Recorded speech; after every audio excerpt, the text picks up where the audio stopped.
Welcome, ladies and gentlemen, kings and queens. It's your host P here. Kingdom. I'm sorry. Breaking to Change. Kingdom of Diamonds podcast. So tonight we got a hot topic. It is very valuable, very important. I'm going to use myself for example of, true story. Overcoming the streets of Buffalo, New York as a teenager. So to start off, boom. Mama Love had four kids. She had four children. You know what I'm saying? Two boys, two girls. You know, man, we grew up in the church. Grew up in the church, you know what I'm saying, as far as I can remember. You know what I'm saying? We grew up in the church. You know, we was even in the choir. Word, we was hitting church Sunday. Then boom, Sunday nights, you know what I'm saying? Then Tuesday choir rehearsal, Wednesday night Bible study, Thursday choir rehearsal, and don't let them have a revival. That's Friday, that's Thursday, Friday, Saturday. You know what I'm saying? We back in there Sunday morning. So yeah, we was in church heavy. Things kind of turned around. We I jumped off the porch when I was seven. No, when I was 15. I jumped off the porch when I was 15. So from there, man, I started smoking weed, started drinking, started getting into the females, and prancing around the streets and, exploring, seeing what's up, what's out here, breaking into cars and things of that sort. 15, at 15, I was a freshman at Burgard.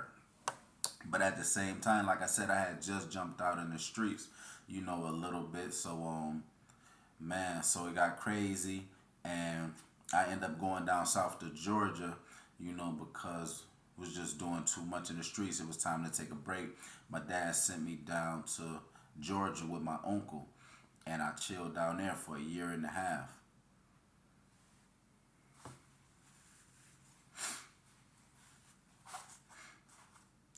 So I was in Georgia for a year and a half, and yeah, went to Lowndes County, different environment. The down south, the high school, Lowndes County back then, Lowndes High was like a college campus. You know what I'm saying? So I'm in high school. I was in the 10th grade, and the credit system is different. So I was supposed to be in 11th, but I didn't have enough credit. So I was in the 10th grade when I got to Georgia. So the high school was like a college campus. You know, Georgia taught me a lot of respect. It was high on respect. Georgia was very high on respect. In the handbook, it was mandatory that you say yes sir and no sir. In Georgia, the people very friendly. They gonna speak to you. They warm hearted. Georgia has a different culture of people. I love Georgia. I love the people in Georgia. So, moving forward, came back to Buffalo 2006. And that's when I started going to Bennett. We was living on Burgard, Bailey, and Genesee area. So now it's a whole nother lifestyle. We go from just prancing around the street. We go from just breaking into cars. Now we over here on Burgard, and it's like we in Kuwait. It was literally Pakistan. You know what I'm saying? Where you getting off the metro bus, walking home from school, and boom, boom, boom, boom, boom. You know what I'm saying? Boys is clapping at you.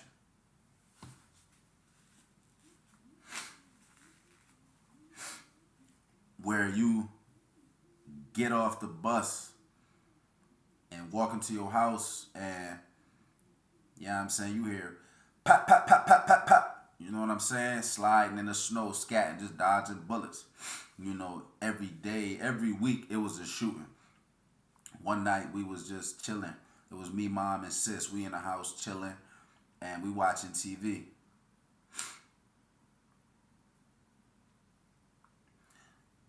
Mom, and sis in the house watching TV. And next thing you hear, boom, boom, boom, boom, boom. Mom like, just chill, just get down, it's okay.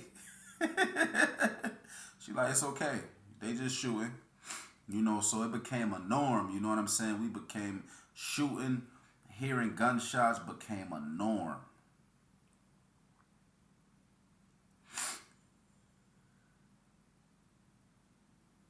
So shooting and gunshots, it became a norm. So I'm talking about it was a hot that 2000 between 2006, it was a war zone. The streets was on fire. Even in the winter, the streets was on fire. So boom, we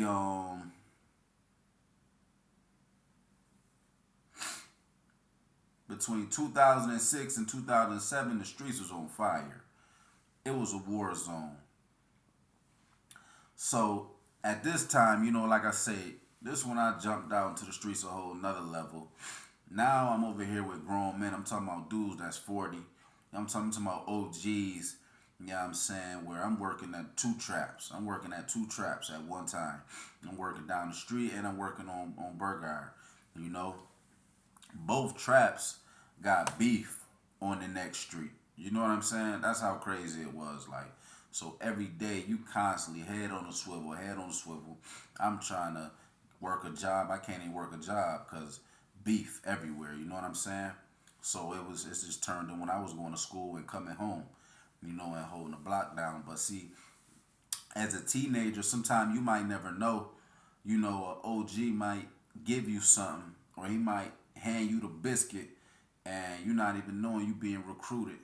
You know what I'm saying? And a lot of times as a youth, it's when I was 17, shoot, I just wanted to fit in. You know what I'm saying? I wanted to feel a part of something. Especially if I'm living around here, then I felt like I was entitled to help hold the block down. The whole time, I was recruited to fight a war that wasn't even mine. You know what I'm saying? So sometimes, it's definitely not good. It's definitely not a good thing to want to fit in. You know what I'm saying? Always analyze the purpose behind what we doing. See, I was involved in some stuff that I didn't need to be involved in. You know what I'm saying? I grew up in the church. Now I'm out here holding a block down. You feel me? And by nature, you know what I'm saying? It's just your instinct to survive. You in a whole nother mind frame. The whole time you're not even knowing that you being misled. You know, I was sleeping with the biscuit. You know what I'm saying? I'm sleeping with the hammer. You feel me?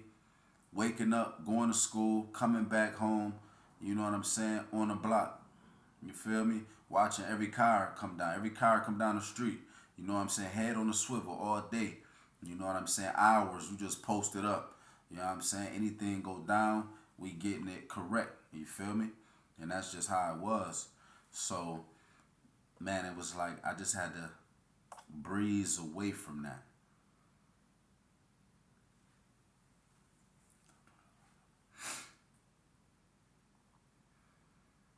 So,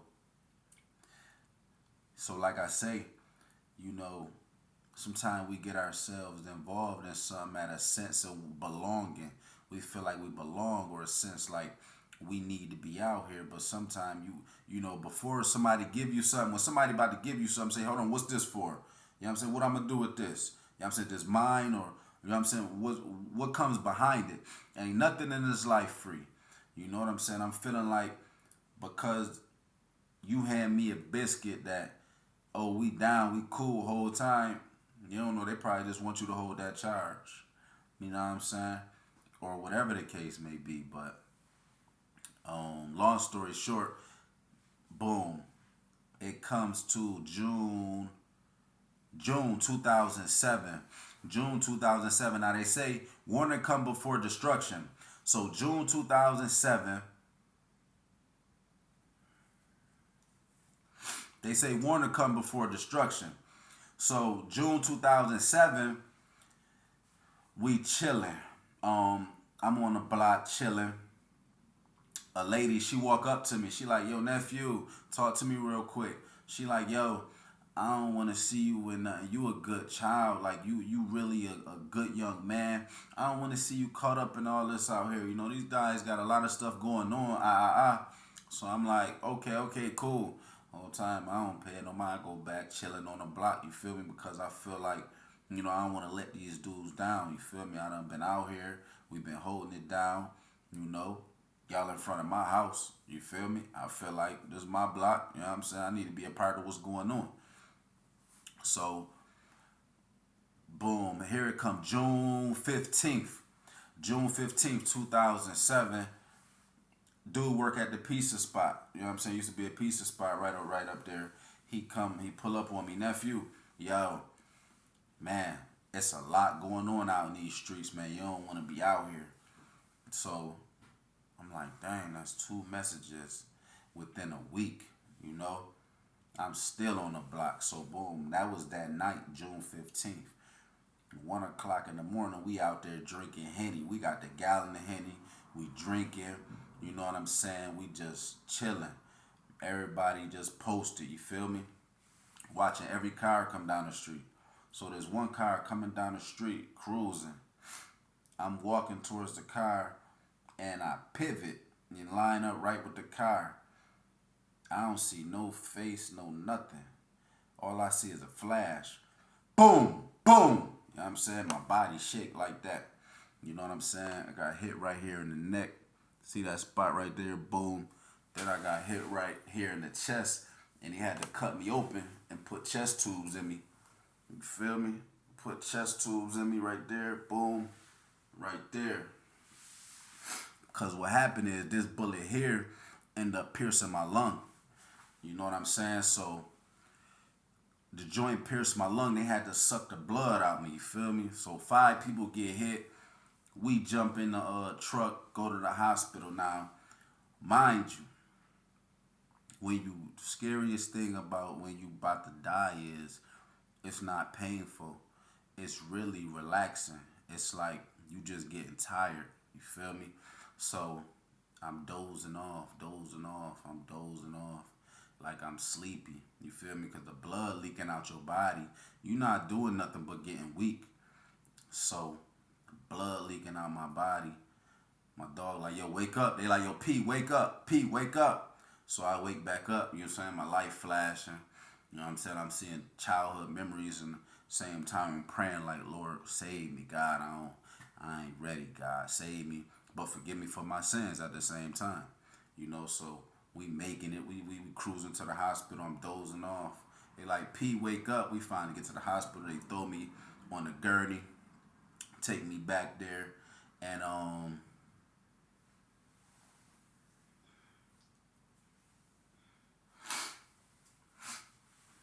so we get to the hospital. They throw me on the gurney, take me back there. Said my dogs, they screaming at the nurses, calling them out their names. Yo, just get them. We don't got time for that. Get them a gurney. You know what I'm saying?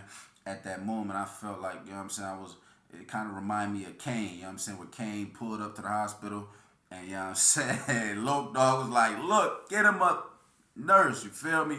That's how it was. You feel me? It was just like that. So I pulls up. They throw me on a gurney or whatever. Man, we would go back in the back. They cut me open, cut all my clothes off me, and started working on me. You feel me? My back hurting a little bit, and then they stick a catheter in me. Go you feel me? Cause they putting a catheter in you. You know they sticking it up in your little pee hole. You feel me? So I'm like you know what I'm saying? And then what's crazy is like a minute later, I hear my dog,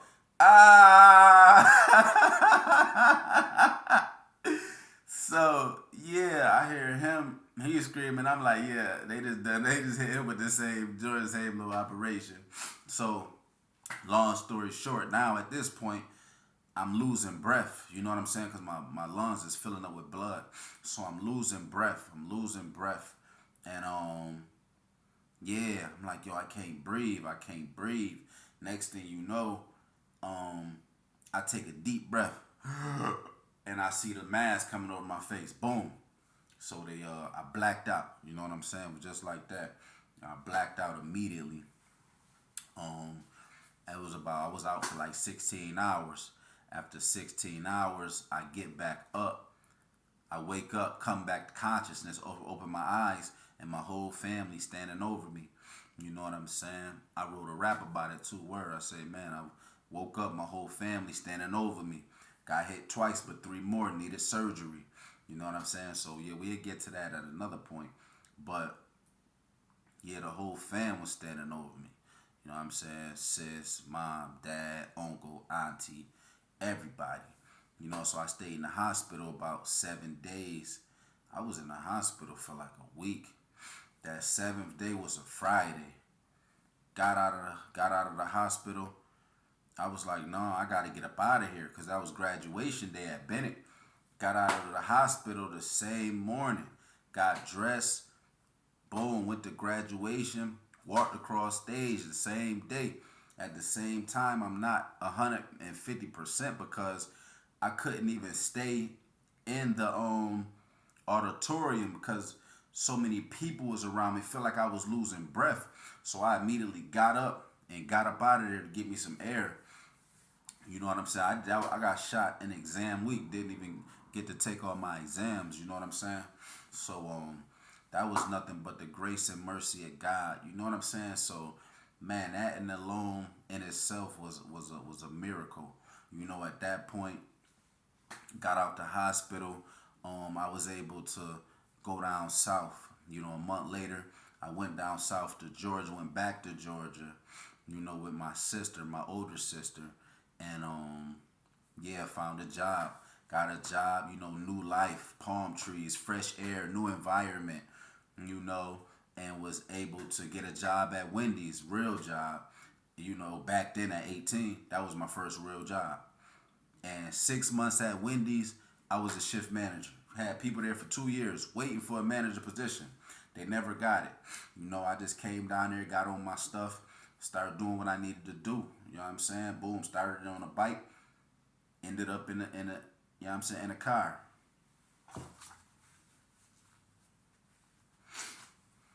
Started on a bike and ended up in my car. You know what I'm saying? My first car was a 1985 Toyota Camry. So, you know, that's just one thing in itself. Like, if you ever got the opportunity to get out of the city where you jumped off the porch at, take that opportunity. You know, I didn't want to leave Buffalo. I was like, yo, I don't want to leave my friends, my high school sweethearts, my shorties. I don't want to leave. Like, I'm locked in. Like, this is all I know. But at the same time, you know, wherever you go into a place where it's kind of uncomfortable, that's a place where God is stretching you. That's a place of growth. You know what I'm saying? And growth is important. You know, you never know what lies in the opportunity while you growth, you know. That was my door to expansion. You know what I'm saying? God was stretching me.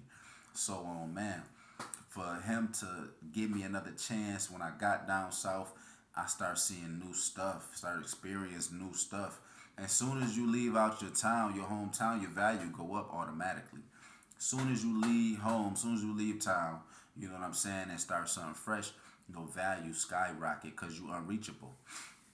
You know what I'm saying? So, man, that was a major blessing. That was a major blessing. Yeah, start moving, boom, working, became shift manager, and then I ended up meeting my son's mother. You know what I'm saying? I met her, and you know it was good. You know, life was beautiful. You know what I'm saying? Life was real good. Started doing stuff I never did before. You know what I'm saying? So, man, the opportunity in itself was beautiful. My mistake was I left Buffalo, but I brought the Buffalo mind frame with me. You know what I'm saying?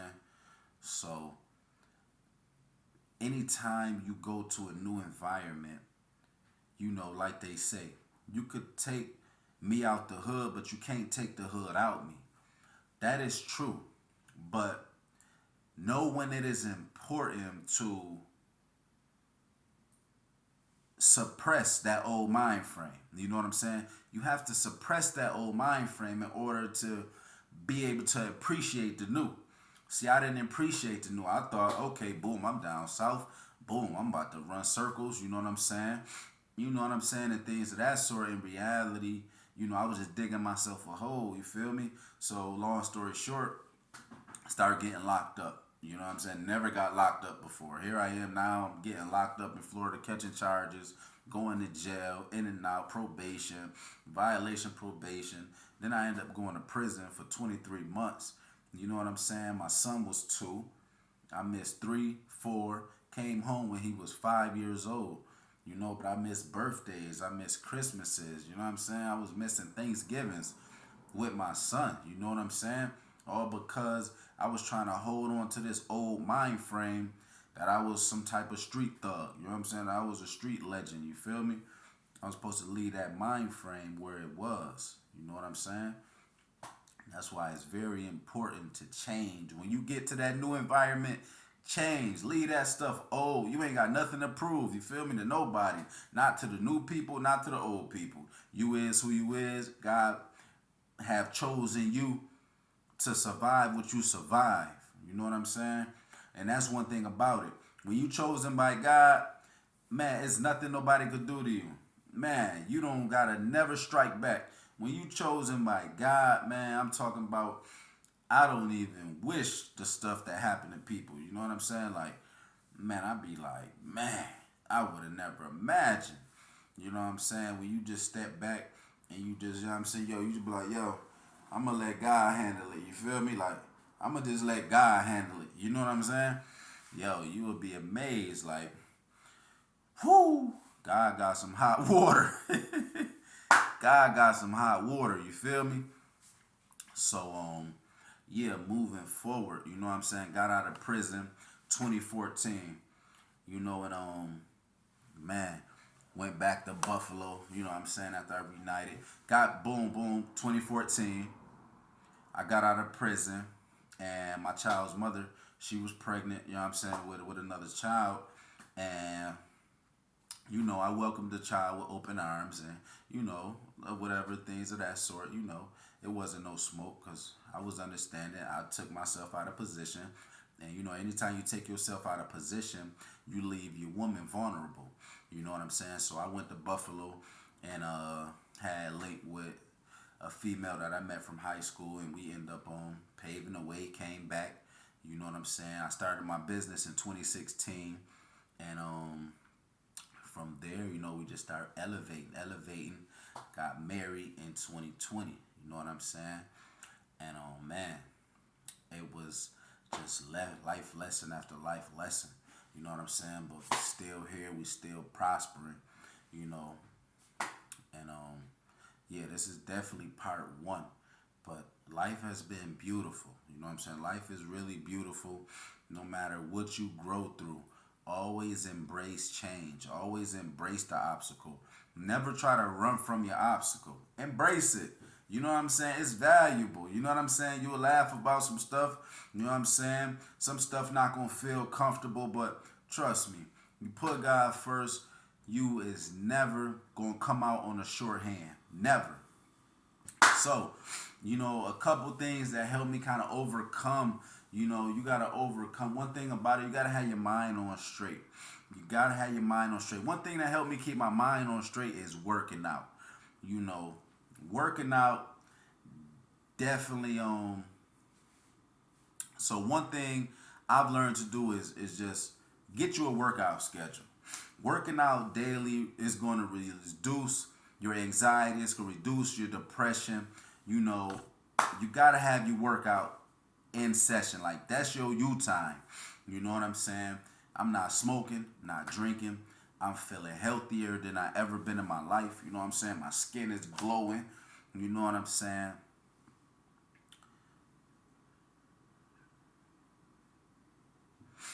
Yeah, and another thing, never let peer pressure have you doing things where you're not aligned with the purpose and what you're doing. You know? So like you say, for my young teenagers, y'all being faced with a lot of peer pressure, the music, got y'all feel like I gotta jump out, get it popping. You know, never involve yourself in things that you haven't analyzed for yourself. Always test your system, how you speak, how you understand, and how you think. You know what I'm saying? And another thing is, you know, whenever you are presented with something, whenever you are presented to, you know, I guess to prove your worthiness, to prove you know enough, always line it up to the moral. Say, is this displaying honesty? You know what I'm saying? Is this displaying integrity? You know, is this displaying discipline? You know what I'm saying? Always align things up with your core values. You know, you want to see if something is right for you, or if it's the right thing to do. Always align it up with the core values. When I was younger, you know, before I started getting in trouble, before, you know, I hear that bad voice, that good voice. You know, this voice here be like, what if you get away? What if you get away? I'm like, yeah, I'm gonna get away. Boom, get caught. You know what I'm saying? You know what I'm saying? Or somebody, whatever the case may be. You know, you never get away. Even if you do get away, God get you, and then now he'll have you in a dry season. See, sometimes we get away with man, but then God put you in a dry season. I'd rather just do it the right way and be slow and steady, because when God put you in a dry season, you stuck. You know what I'm saying? And you never win, you never elevate. It always even out. You know, it always even out. You never get up. You know, if you think you came up on a lick, now you about to have so many problems where you done spent all this money and it done even out to nothing. You know what I'm saying? Trust me, I done been there 100 times. So always align things up to the core values. You know, never be sucked in to the life, sucked in to the ways of the world. You know, always focus on your purpose. You know what I'm saying? That's why we brand it purpose over perception. You know, because the perception to have you out here just doing whatever, you know, stand for purpose, tune in with yourself, tune in with your core values, love yourself, kings and queens. Word. Aside from that, man, I love y'all. I love my youth. I love everybody, the friends, the family, the foes, everything. Because, and we gotta normalize another thing. We're gonna normalize not calling the opposition ops, but we're gonna call them iron that sharpens our iron. You know what I'm saying? Sometimes things be looking like it's the opposition, but actually God put those people in place to sharpen your iron. So you know what I'm saying? It's always a win-win. You know, take the good with the bad, but at the end of the day, it's always a win-win. You know, love, peace, man. Y'all hold it down. It's P here, breaking the change. Kingdom of Diamonds. One.